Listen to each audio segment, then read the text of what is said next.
میری مائیں بہنیں، اگر ہم راتوں کو گڑ گڑانے والے بنے، رونے والے بنے، اللہ کے حضور اپنی عاجزی کا اظہار کرنے والے بنے، پھر دیکھیں زندگی میں کیسے انقلاب آ جاتا ہے۔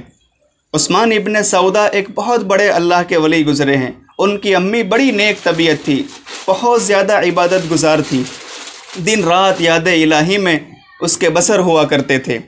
ان کی خدمت میں ایک دفعہ عثمان ابن سعودہ حاضر ہوئے تو کیا دیکھا کہ وہ والدہ آسمان کی طرف، یعنی ان کی امی جان آسمان کی طرف ہاتھ اٹھا کر دعا کر رہی ہے کہ اے اللہ مجھے موت کے وقت شرمندہ نہ کر، اے اللہ قبر میں وحشت کو دور کر۔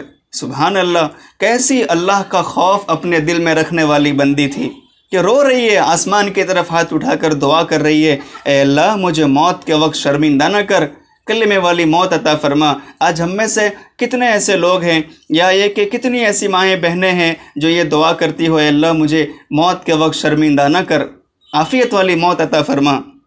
ان کے انتقال کے بعد عثمان ابن سعودہ نے اپنی امی کو خواب میں دیکھا تو پوچھا کہ بیٹے کو نظر آئی تو پوچھا، امی جان کیا حال ہے، کیسی موت کے بعد کی حالت رہی؟ فرمایا، بیٹے موت کی تکلیف بہت سخت ہے، پھر اس کے بعد سے تو میں آرام میں ہوں۔ اور پھر انہوں نے سوال کیا، امی آپ کو کسی چیز کی ضرورت ہے؟ تو انہوں نے جواب دیا کہ بیٹے بس میرے لیے برابر دعا کرتے رہنا، اس سے مجھے بڑا قبر میں سکون ملتا رہے گا۔ ہم بھی ایسی نیک اولاد چھوڑ کر جائیں کہ جب ہم قبر کے حوالے کر دیے جائیں تو ہماری نیک اولاد ہمیں پڑھ پڑھ کر بخشا کریں، ہمارے لیے دعا کرتے رہیں۔ انشاءاللہ ان کی دعاؤں کی برکتیں ہوں گی، ان کے پڑھنے کی برکتیں ہوگی کہ ہمیں قبر میں سکون ملتا رہے گا۔ یہ ہماری بڑی ذمہ داری ہے۔ دیکھیے، گھر بنانا یہ مرد کا کام ہے، لیکن گھر کو سجانا یہ عورت کا کام ہے۔ گھر کو جنت کا نمونہ بنانا جہاں مرد کا کام ہے، وہیں اس سے بڑا کام عورت کا ہے۔ اس لیے کہ عورت گھر کی ملکہ ہوا کرتی ہے، وہ جہاں گھر کو صاف رکھتی ہے وہیں وہ اپنے دل کے گھر کو بھی صاف رکھے کہ وہ اللہ رب العزت کی محبت کا مرکز ہے۔ وہ جہاں گھر کی تمام چیزوں کو سنوارنے کی کوشش کرتی ہے، وہ اپنی اولاد کی تربیت کی بھی کوشش کرے۔ یاد رکھیں، صرف یتیم بچہ وہ ہی نہیں جس کے سر پر ماں باپ کا ہاتھ نہ ہو، جس کے ماں باپ نہ ہو، وہ یتیم بچہ نہیں، وہ بھی یتیم بچہ ہے، لیکن اس سے بڑا یتیم وہ بچہ ہے جس کے ماں باپ تو موجود ہو لیکن ماں باپ کے پاس بچے کے لیے وقت نہ ہو، تربیت کا وقت نہ ہو، وہ بہت بڑا یتیم بچہ ہے۔ پہلے دور میں مائیں کیسے تربیت کرتی تھی، آئیے میں آپ کو سناتا ہوں۔ حضرت خواجہ نظام الدین اولیاء رحمۃ اللہ علیہ کی جب عمر 5 سال کی تھی، ان کے ابا کا انتقال ہو گیا۔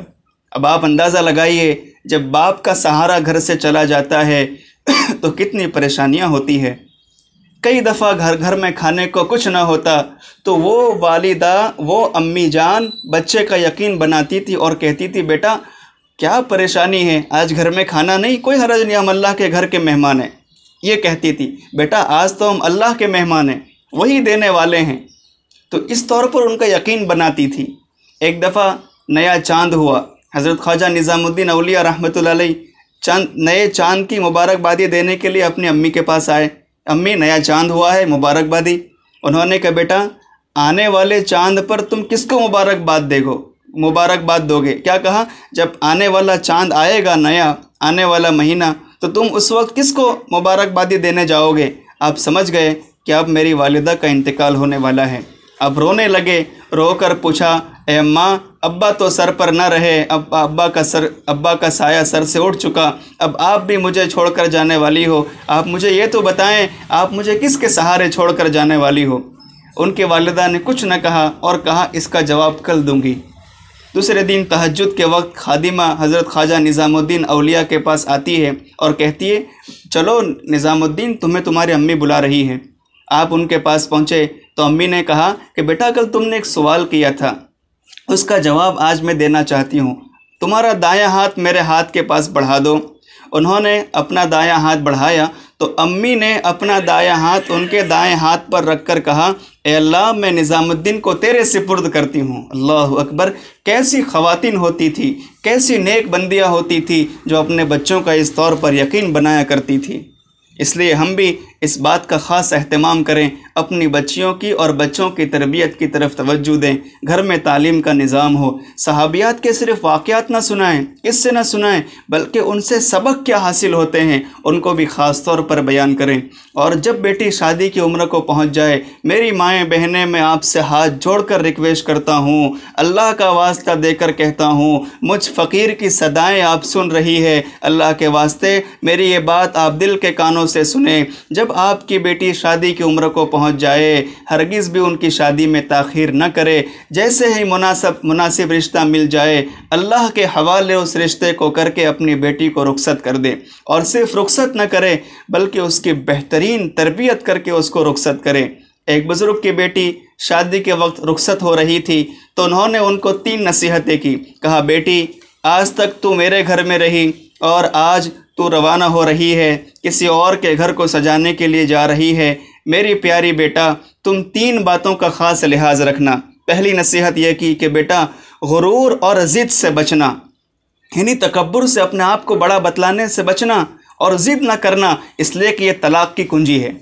آپ اندازہ لگائیں کہ اگر 100 عورتوں کو طلاق ہوتی ہے تو اس میں سے 99 یا اس میں سے 90 سے 100 کے اندر تک کی تعداد وہ ہوگی جو ضد کی وجہ سے، یا یہ کہ اپنے شوہر کے سامنے بڑے بڑے بولنے کی وجہ سے طلاق حاصل کر لیتی ہے۔ یہ کیوں؟ اس لیے کہ جب عورتوں میں ضد کا مادہ زیادہ ہوتا ہے اور وہ قناعت والی نہیں ہوتی تو پھر خود ہی اپنے پیروں پر وہ کلہاڑی مار لیتی ہے۔ اس لیے کہا کہ میری پیاری بیٹی، آج تو رخصت ہو رہی ہے، آج تو جا رہی ہے، اپنے باپ سے یہ نصیحتیں سنتی جا کہ بیٹا، غرور یعنی بڑا بڑا بولنا، اپنے آپ کو بڑا دکھلانا، غرور اور ضد سے بچنا، اس لیے کہ غرور اور ضد یہ طلاق کی کنجی ہے، اس سے بہت جلدی طلاق کے دروازے کھل جاتے ہیں۔ ایک خاتون کا اسی طرح طلاق ہوا، وہ تو بہت زیادہ خوبصورت تھی، اس کی سہیلیاں اور اس کے رشتہ دار اس کو بیوٹی کوئین کہا کرتے تھے، لیکن اس میں ضد کا بہت زیادہ مادہ تھا۔ وہ بات بات پہ شوہر سے لڑتی تھی، چھوٹے مسئلے کو بڑا بنا دیتی تھی۔ وجہ پھر کیا ہوا؟ بس کچھ ہی ماہ گزرے تھے کہ اس کی طلاق ہو گئی، حالانکہ بہت خوبصورت تھی۔ یاد رکھیں، خوبصورتی کا اعتبار نہیں ہوا کرتا، خوبصیرتی کا اعتبار ہوا کرتا ہے۔ ہم اپنی بچیوں کو خوبصورت بنائیں، جی ہاں، ان کی خوب اچھی تربیت کریں۔ دوسری نصیحت یہ کی کہ بیٹی، سرما اور پانی کا استعمال بہت زیادہ کرنا۔ اب سرمے سے کیا مراد؟ سرمے سے مراد یہ ہے کہ تم اپنی میاں کے لیے تیار ہونا، اور نمبر 2، میلے کچیلے نہ رہنا، پانی کا استعمال کرنا ہے، نہاتے رہنا۔ اور نمبر 3، بیٹا، قناعت اور انکساری کو اپنا ہتھیار سمجھنا۔ قناعت یعنی جو مل جائے اس پر اللہ کا شکر ادا کرنا، اور عاجزی، تواضع اللہ تعالیٰ کو بہت پسند ہے۔ اس کی برکت سے اللہ تعالیٰ ہمیں بہت جلدی اپنا مقام قرب عطا فرماتے ہیں۔ حضرت ابراہیم بن ادہم رحمۃ اللہ علیہ بلخ سے نکلے اور بیت اللہ کا دیدار کرنا چاہتے تھے، لیکن آپ نے کیسے سفر کیا؟ لوگ تو پیروں کے بل چل کے جاتے ہیں، ابراہیم ابن ادہم رحمۃ اللہ علیہ نے پلکوں کے بل چل کر یہ سفر پورا کیا۔ اب ہو سکتا ہے بہت سی ماؤں بہنوں کے دل میں یہ امید پیدا ہو رہی ہوگی کہ مولانا کوئی نسخہ بتا دیجئے، کوئی عمل بتلا دیجئے کہ ہم بھی کعبۃ اللہ کا دیدار کریں۔ تو آپ ہمیشہ یہ بات یاد رکھیں کہ اپنے گھر میں ایک ڈبہ بنا لیجئے اور اس میں حج اور عمرے کی نیت سے پیسے جمع کرتے رہیں۔ پیسوں کی مقدار کو نہ دیکھیں، اللہ تعالیٰ کے یہاں فیصلے نیت کی بنیاد پر ہوتے ہیں، اور حج اور عمرہ مال و دولت کی بنیاد پر نہیں ہوتا، وہ تو اللہ رب العزت کے فضل اور ہماری طلب کی بنیاد پر ہوتا ہے۔ اگر ہم اس نیت سے پیسے جمع کریں گے، انشاءاللہ چاہے پیسے کم ہیں، رکاوٹیں ہیں، ہماری طلب پر اللہ تعالیٰ راستے کھول دیں گے۔ تو ابراہیم ابن ادہم رحمۃ اللہ علیہ بلخ سے نکلے، ایک قدم اٹھاتے جگہ صاف کر کے 2 رکعت نماز پڑھتے، پھر ایک قدم اٹھاتے پھر 2 رکعت نماز پڑھتے۔ اس طور پر سجدوں کی سوغات لے کر 2.5 سال کے عرصے میں وہ بلخ سے بیت اللہ پہنچے اور کعبۃ اللہ کا طواف کر کے دعا کی کہ اے میرے مہربان رب، سب آپ کے گھر کے دیدار کے لیے پیروں کے بل چل کے آتے ہیں، میں تو پلکوں کے بل چل کر آیا ہوں، اے میرے مہربان رب آپ مجھے محروم نہ فرمائیے، میری لاج رکھ لیجئے۔ اس کے بعد آپ کی نظر ایک خاتون پر پڑی، وہ بڑھیا تھی، رابعہ بصریہ تھی۔ رابعہ بصریہ اللہ کی بہت نیک بندی گزری ہے۔ رابعہ بصریہ پر آپ کی نظر پڑی، دیکھا کہ اس پر اللہ کی رحمت چھم برس رہی ہے، تو وہ ان کے پاس گئے اور کہا بہن آپ کا کیا عمل ہے کہ میں دیکھ رہا ہوں کہ آپ کے اوپر رحمت برس رہی ہے؟ وہ بھی رابعہ بصریہ تھی، اس نے ایک جملے میں جواب دیا، کہا ابراہیم تم تو سر نیاز لے کر آئے ہو، میں دل نیاز لے کر آئی ہوں، تم جھکنے والا سر لے کر آئے ہو، میں جھکنے والا دل لے کر آئی ہوں۔ جب بندے اور بندیاں اپنی طلب دکھاتے ہیں، اللہ کے حضور گڑ گڑاتے ہیں، تو اللہ تعالیٰ اپنے گھر کے لیے دروازے کھول ہی دیتے ہیں۔ لہٰذا ہم اللہ کو اپنی طلب دکھائیں، جی اللہ کے حضور تڑپیں، اور دنیا داری کو اپنا ہرگز مقصد نہ بنائیں۔ 3 منزلیں ہیں اور 3 رکاوٹیں ہیں۔ قبر ہماری منزل ہے لیکن رکاوٹ غفلت ہے۔ ہم موت سے غافل ہو جاتے ہیں لیکن موت ہم سے غافل نہیں ہے۔ ہم اللہ رب العزت سے غافل ہو جاتے ہیں لیکن اللہ رب العزت ہر دم ہمیں دیکھ رہے ہیں۔ اللہ کو اپنا بنا لو، اللہ سے لو لگا لو، اللہ سے غفلت کیسی، اللہ سے دوری کیسی، یہ زندگی ایک مہلت ہے، روٹھے ہوئے رب کو منا لو۔ تو قبر ہماری منزل ہے لیکن غفلت رکاوٹ ہے۔ نمبر 2، آخرت ہماری منزل ہے، دنیا رکاوٹ ہے۔ ایک بادشاہ نے بہت خوبصورت محل بنوایا اور پھر اعلان کیا کہ جو میرے محل سے کوئی فالٹ نکال کر بتا دے تو میں اس کو انعام دوں گا۔ اب لوگ آ رہے ہیں اور دیکھتے جا رہے ہیں، کوئی خرابی نظر نہیں آ رہی تھی۔ ایک فقیر وہاں سے گزرا، سب لوگ جمع تھے، اس نے کہا بھائی کیا ہوا، کیوں جمع ہیں؟ تو لوگوں نے کہا تمہیں بادشاہ کا اعلان نہیں پہنچا کہ بادشاہ نے اعلان کیا ہے کہ جو اس محل میں سے کوئی فالٹ نکال دے اس کو انعام دیا جائے گا۔ تو اس نے ایک نظر محل کو دیکھا اور کہا آپ کو خرابی نظر نہیں آتی، اس میں 2 بڑے بڑے فالٹ ہیں۔ لوگ بادشاہ کے پاس لے گئے تو بادشاہ کے سامنے اس نے کہا بادشاہ سلامت، آپ پریشان نہ ہوئیے، مجھ پر غصہ نہ ہوئیے، اس محل میں 2 بڑے عیب ہے۔ نمبر 1، آپ اس محل میں ہمیشہ نہیں رہیں گے اور یہ محل بھی ہمیشہ محل نہیں رہے گا۔ تجھے پہلے بچپن نے برسوں کھلایا، جوانی نے آ کر پھر مجنون بنایا، بڑھاپے نے آ کر کیا کیا ستایا، اجل تیرا کر دے گی بالکل صفایا، جگہ جی لگانے کی دنیا نہیں ہے، یہ عبرت کی جا ہے تماشا نہیں ہے۔ گھر سے ایک مسافر چلا جس کے کچھ ارمان تھے، 2 قدم آگے بڑھا راستے میں قبرستان تھے، قبرستان میں ایک ہڈی ملی جس کے کچھ بیان تھے، او مسافر سنبھل کے چل ہم بھی کبھی انسان تھے۔ تو قبر ہماری منزل ہے، آخرت رکاوٹ اس کی، غفلت اس کی رکاوٹ ہے۔ آخرت ہماری منزل ہے مگر دنیا کی محبت اس کی رکاوٹ ہے۔ اور نمبر 3، اللہ تعالیٰ کی معرفت حاصل کرنا، اللہ تعالیٰ کی پہچان حاصل کرنا ہماری منزل ہے، لیکن نفس کی خواہشات اس کی رکاوٹ ہے۔ میری مائیں بہنیں، اگر آپ کامیاب زندگی گزارنا چاہتی ہیں تو اپنی زندگی ضرورتوں کے تابع گزاریں، اس لیے کہ ضرورت کنارہ ہے اور خواہشات ایک سمندر ہے۔ خواہش کبھی پوری نہیں ہوگی یہاں تک کہ ہمیں قبر میں پہنچا دے گی، ہاں ضرورت پوری ہو جائے گی، زندگی پرسکون ہو جائے گی۔ ایک دفعہ حضرت بایزید بستامی رحمۃ اللہ علیہ نے خواب میں اللہ تعالیٰ کی زیارت کی، پوچھا اے اللہ میں آپ تک پہنچنا چاہتا ہوں، آپ کا تعلق حاصل کرنا چاہتا ہوں، راستہ بتلائیے۔ فرمایا دع نفسک وتعال، یعنی اپنے نفس کی خواہشات کی قربانی دے دو، نفس کو چھوڑ دو اور مجھ تک قریب آ جاؤ۔ اسی لیے حضرت بایزید بستامی رحمۃ اللہ علیہ فرمایا کرتے تھے کہ جنت 2 قدم ہے۔ کسی نے پوچھا کہ جنت 2 قدم ہے، کیا مطلب؟ فرمایا کہ 1 قدم اپنے نفس پر رکھ دے، دوسرا قدم تیرا جنت میں پہنچ جائے گا۔ اب آخر میں صرف 2 باتیں سن لیجئے اور اس کے بعد خلاصہ بھی سن لیجئے۔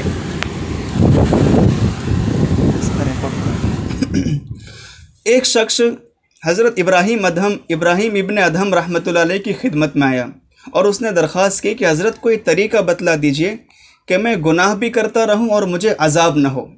یہ بھی کیسی بات ہے؟ اگر ہم بجلی کو ہاتھ لگائیں تو بجلی تو پہلی غلطی بھی معاف نہیں کرتی۔ تو اس نے کہا کہ حضرت کوئی ایسا طریقہ بتلائیں کہ میں گناہ بھی کرتا رہوں اور مجھے عذاب نہ ہو۔ حضرت نے فرمایا ٹھیک ہے، دیکھو بیٹا، پہلی بات، جب تم گناہ کرنا چاہو تو اللہ تعالیٰ کی نظر سے چھپ کر گناہ کرو۔